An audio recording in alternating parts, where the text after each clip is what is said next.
Qizili bu to'rttasi bitta kofe. Ko'pchilik hozir kofe ichishga qo'rqyapman, Shahnoz opa.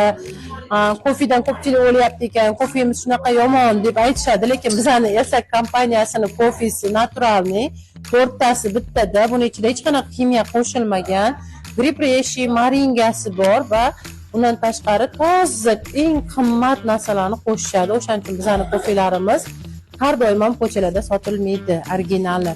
Bu kofemizdan o'zim 96 kilo bo'lib, hozirgi paytda 75 kiloga tushganman qizili.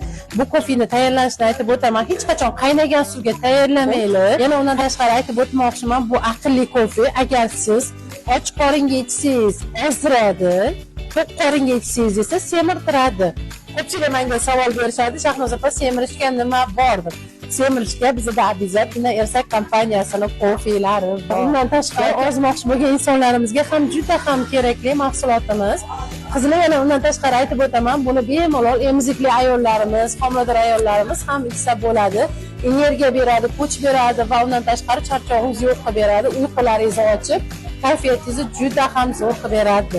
Gribreshini sostav bo'yicha sizlarga yana ma'lumot beraman. Buni tayyorlash uchun sizlar 80 gradusli iliq holatdagi qaynagan suvi, 70-80 gradusli qaynagan suvi sovigan holatda olib turib, bitta qoshiqda aralashtirib olasizlar. Qaranglar, aralashmasini ham sizlarga ko'rsatib o'taman.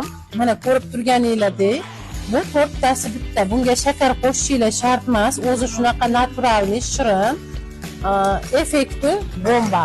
Haqiqatan ham Ersak kompaniyasining kofelari shunaqasi super.